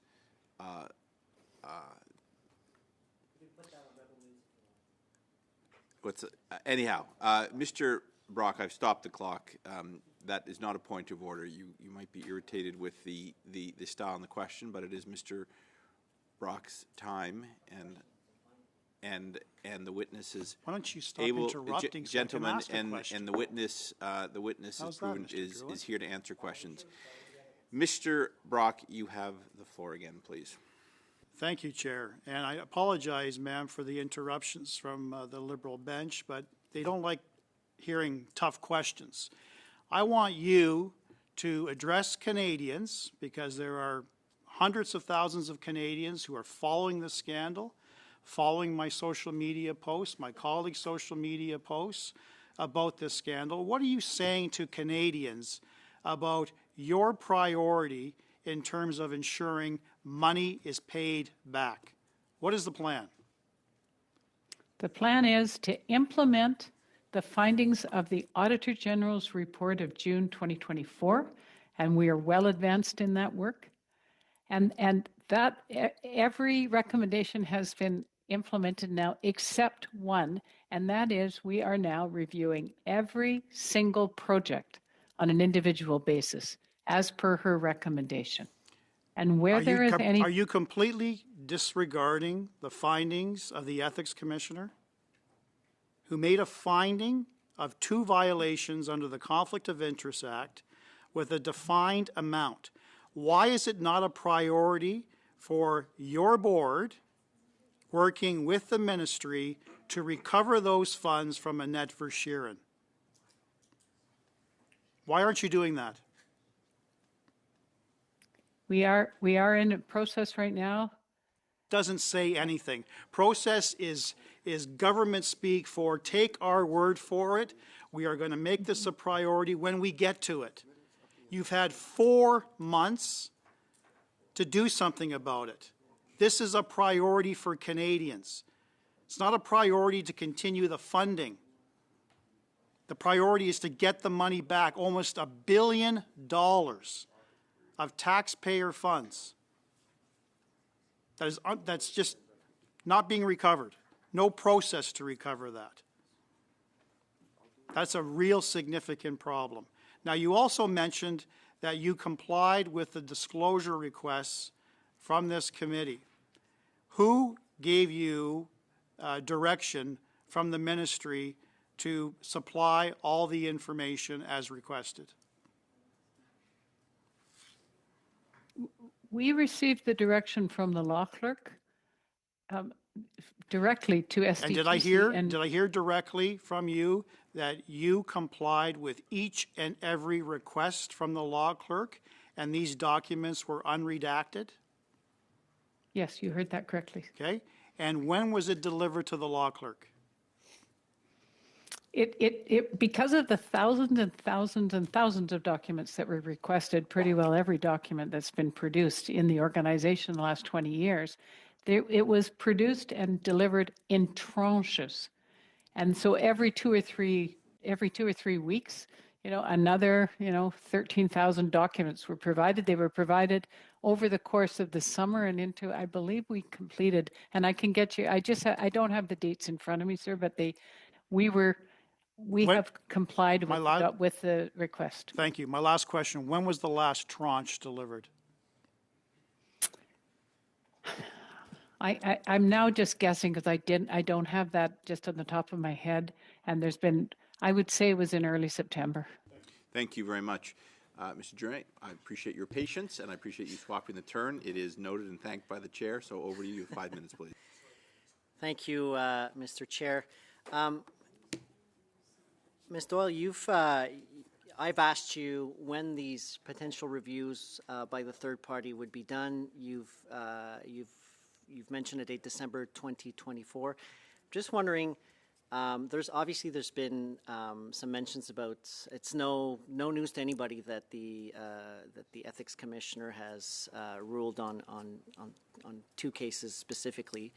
But if we are to recover any monies, I'm just wondering, what would be the legal risk of you just starting to send letters to those particular companies that may or may not have, because I don't know, I'm still waiting to see the reviews, but that may or may not have done any wrongdoing?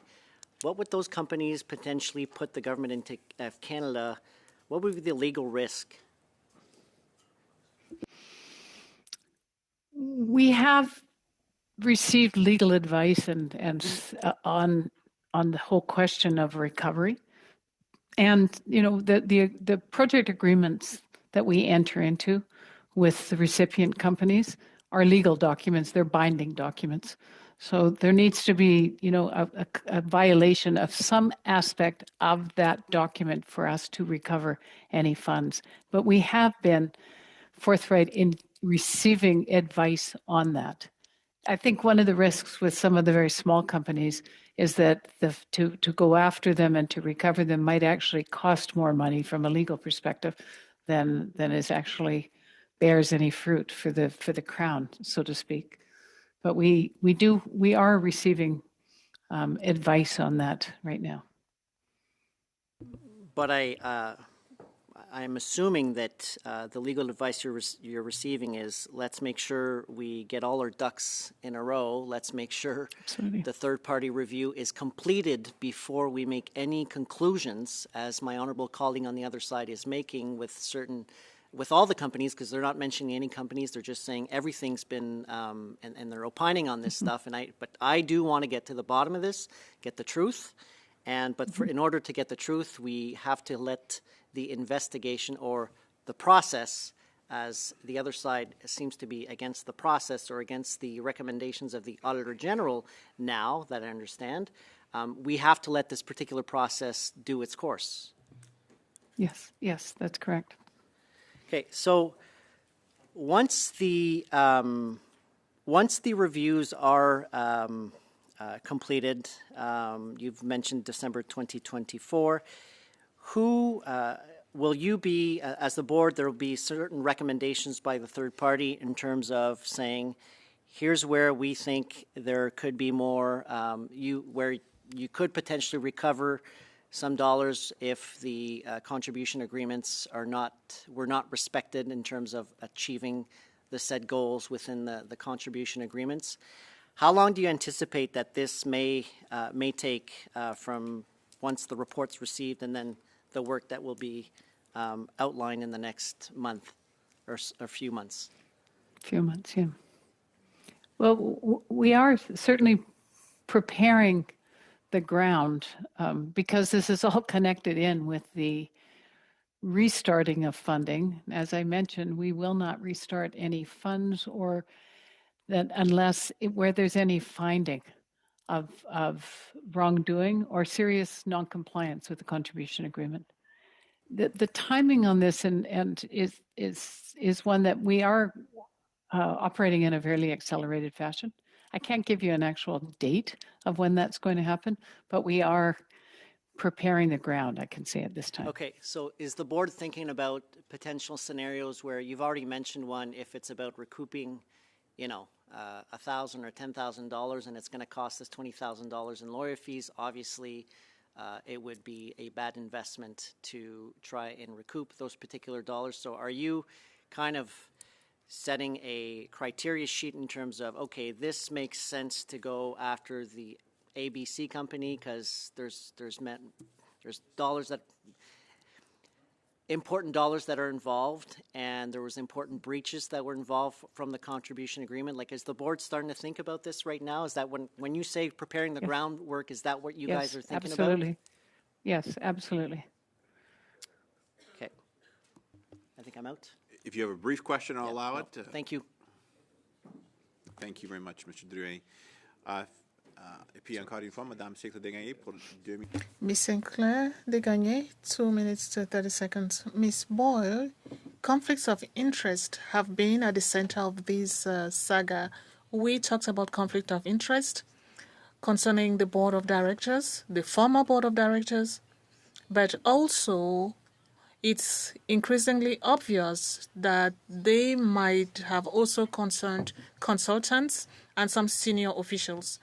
Consultants working on their own and also consultants in firms. We received Cheryl Urey here in this committee who said she was working with Deloitte already and wasn't sure that Deloitte was going to assess eligible companies. As we said before, it wasn't clear.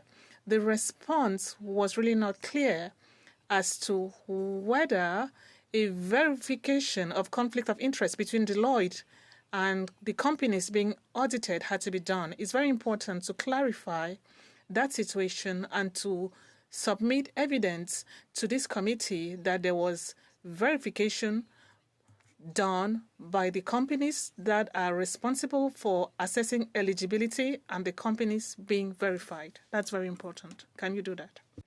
Yes, thank you. Thank you for the question. And yes, I can confirm that there is a conflict of interest screen for any consultant working on the eligibility on this under these contracts, and we can provide that as part of the information around this process. Même quand il s'agit de grands cabinets comme Even if it's a big company like Deloitte, not just independent consultants? Yes, yes. Parfait. Indeed. Donc, Every consultancy working on this, big or small, are subject to a conflict of interest screen. parfait. Et allez-vous améliorer, comment avez-vous amélioré les processus pour And how are you going to improve the process to identify any breaches in conflicts of interest? For example, in the minutes of the board of directors meetings, because one of the main findings was that in the minutes there was no indication as to whether, following a declaration of conflict of interest, the people left the room. So how would the process be changed to make sure that minutes are comprehensive? Now, do you read all the minutes to make sure that they are a true reflection of the meeting? Yes, we have made a couple of improvements. One of them is that we have an independent recorder of the minutes, like a professional, a lawyer, in fact, who is recording the minutes of the board. At the start of each board meeting, we ask for, is there any conflicts of interest? In times when we are looking at projects specifically, the projects are sent in advance so that there can be a screen. But right now, this small new board of SDTC, we have no conflicts of interest with any clean tech company that has either been funded or being proposed for funding by SDTC. Et voilà, merci beaucoup. Your time is up. Thank you. Mr. Desjardins, your last round. Thank you very much, Mr. Chair, and I do want to thank Ms. Doyle again for being present here. I do want to continue in relation to the Auditor General's report. We've spoken about 6.29, something I brought up in the very beginning of our discussion here today, what I believe to be an important process to recover funds. You've been asked several times by my colleagues about that process. I would request, if you may, throughout your continued review of that process, to regularly update this committee, if you can, in relationship to when those new criteria are actually implemented, so that we can review instances where potentially there could be some persons that are deemed ineligible under your new rubric, and those persons, of course, in my mind, should be subject to recovery for taxpayers.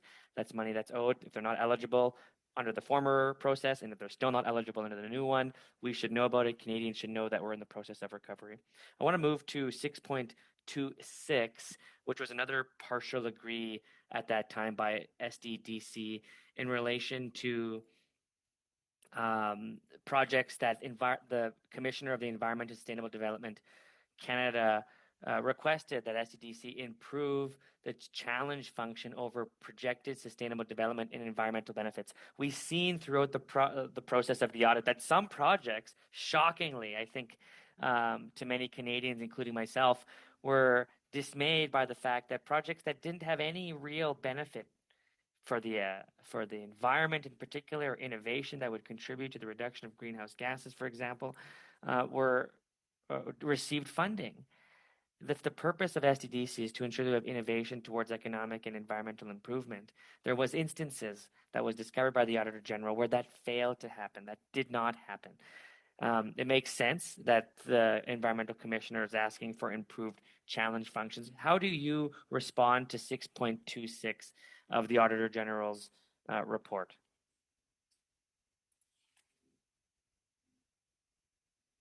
Oh, sorry, Ms. Doyle, you're just on mute. Yeah, I agree with you that this is a really important part of the mandate. And we, as part of 6.29 and the review of eligibility, one of the eligibility that is being verified are the environmental benefits of each project. And so I do know that there has been an improvement in the quantification of environmental benefits from projects under review.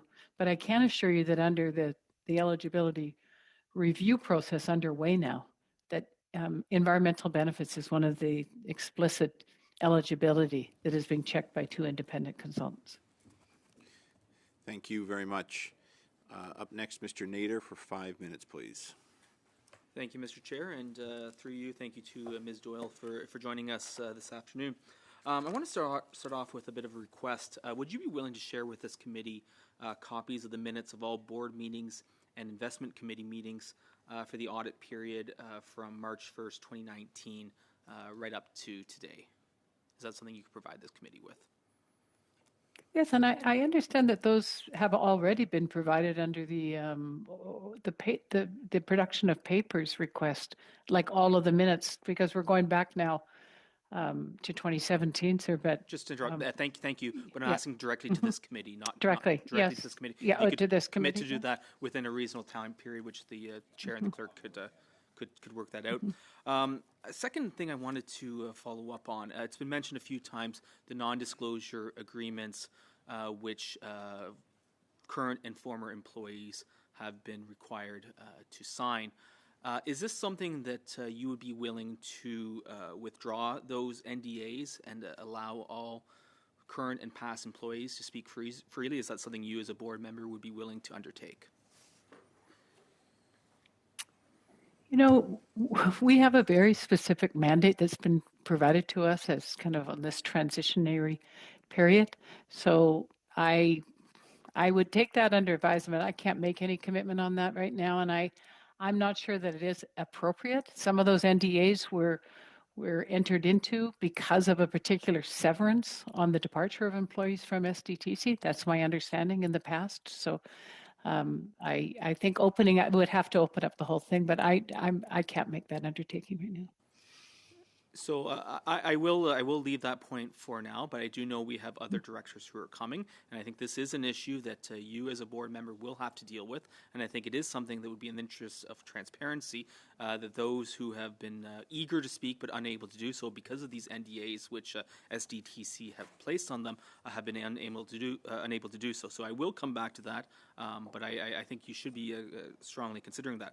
I want to move on quickly to this review of the projects that's being undertaken. In response to a question from Ms. Bradford, you did say that you would provide this committee with that information, but then you made a bit of a caveat, subject to certain commercial confidentiality. Now, you have served as a deputy minister of a federal department, so you, I'm sure, are aware that committees can request any information without limitations. You are aware of that, right?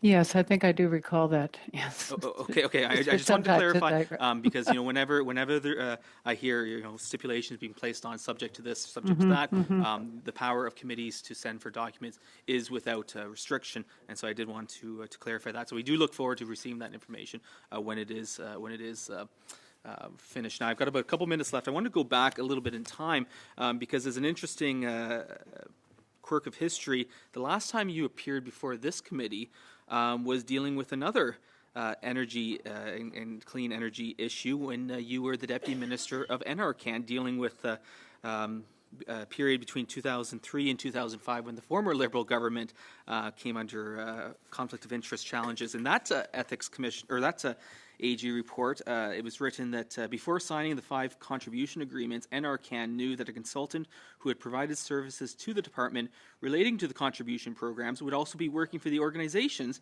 that received NRCan funding under these programs. In our view, the AG's view, this is a conflict of interest that NRCan did not identify. Payments totaling about $3.2 million that NRCan made under the contribution agreement with CEEA Transport were not in accordance with the terms and conditions of this agreement. Now, granted, you were not the Deputy Minister at the time that Liberal government was undertaking this program, but you were the Deputy Minister when the audit came out. I'm just looking at these 2 AG reports, looking at these conflicts of interest. Why is it, Ms. Doyle, that SDTC was able to operate under such terrible conflict of interest challenges when we've seen these challenges happening before with a former Liberal government. Why did this happen once again? Liberals back in power going back to their old ways of allowing these conflict of interests to get back into the play of things. Money going to friends, going to those who are in conflicts of interest. Why did this happen? From your expert view. Well, let me just say that you've got a very good memory, or somebody who's a good researcher, because that is exactly when the last time I was back in front of this committee. And at the time it was, I can only say that it was in the one of the research labs. It was an individual in a research lab. It didn't really have any kind of a political affiliation from what I can recall. Thank you very much. And our final member, Ms. Khalid, you have the floor for 5 minutes, please. Thank you very much, Mr. Chair, and thank you again, Ms. Doyle. You've been here for a long time, and I really appreciate your patience and your calmness in answering all of our questions. We really do appreciate it. My understanding is that you have appeared during the former Prime Minister Stephen Harper's time, and so I find it quite telling that all the opposition is trying to do is to find ways to link this to a Liberal government, any Liberal government that has been current or in the past. But I do want to talk to you about what the impact of that maligning, that constant questioning, that constant needling into what is democratic institutions and that public trust. So, can you help us understand what the impact of this has been on the industry? After a year of frozen funding at SDTC, what exactly are you hearing from the industry in your 4 months in your position? Well, I certainly feel that what the industry would like to see is us get back to business and get back to the mission of advancing clean tech innovation in Canada. And the pause has had an impact on individual companies who are, have their work suspended or on pause because of the funding pause. But I think, by and large, there is a feeling that this is a really important sector, and that it is important for SDTC has been an important partner, over the last 20 years in clean tech, and has seen some significant results, successes come out of that. So I do think that the industry is just anxious, whether it be an SDTC or NRC, for Canada to get on with promoting and supporting the evolution of clean tech in this country. Thank you. And to be clear, the minister, once he identified this entire thing as an issue, took action. And now, as we're going through the transition process, what are what is the outlook for that industry to ensure that we are supporting that industry as we transition to the NRC from the SDTC? I think that the prospects are fairly strong, and we are. I've learned again, or kind of gotten back into understanding just the strength of the clean tech sector in Canada, and many of our I guess partners and recipients are making real progress in advancing the sustainability of every kind of sector across the country. It's impressive, the diversity of projects that are being funded, from the agricultural sector, transportation, in oil and gas, in consumer, all areas. So I think it is a fairly strong. It's a sector that deserves public investment. And why is that, do you think? Well, just to stay competitive globally, like many other countries are investing in their clean tech sectors, and it is. It's not only a question of strengthening the sustainability of it; it's also of the economic prospects. Yes, it's just really it's really important in terms of the economy of this century. realize that you've only been in your role for 4 months, and that's not a very long time. I'm sure you're still trying to catch the ropes. But I do want to know, what is your vision, say, 10 years from now with respect to how the NRC is going to function, and where you see this industry going and where it will lead Canada globally? You know, I have to say that since taking on this role, we've had little opportunity for imagining the future. Just because there's a lot of work to be done in implementing the AG's report and, you know, the within our mandate. But I do feel optimistic, you know, in what I've learned about the partner companies that SDTC is supporting. I feel optimistic around the level of innovation in the sector, and I see it as fairly bright, and I'm sure the NRC will serve it well. Thank you very much again, Ms. Doyle, for your time today and for your expertise. We really appreciate it. Thank you very much, Ms. Khalid. And thank you, Ms. Doyle, for your testimony and participation in relation to the study. You can send in any of the requested materials to the clerk. If you have any questions, please raise them with the clerk. I will say I'm just going to make 2 points just to kind of set things off. I know at one point with Madame Desjardins, she'd asked for some documents, and you said you would review that, I think take it under advisement. Where's that effect? If you could let us know. I always encourage as much disclosure as possible. I realize sometimes it can be tricky. I would just remind you that Parliament does have, this committee as well as Parliament does have the ability to call for documents, although we don't go 0 to 60 overnight. Should you feel you cannot provide documents, you could please provide an explanation why that is the case. But again, I would urge you to side on the side, or to fall on the side of transparency and openness.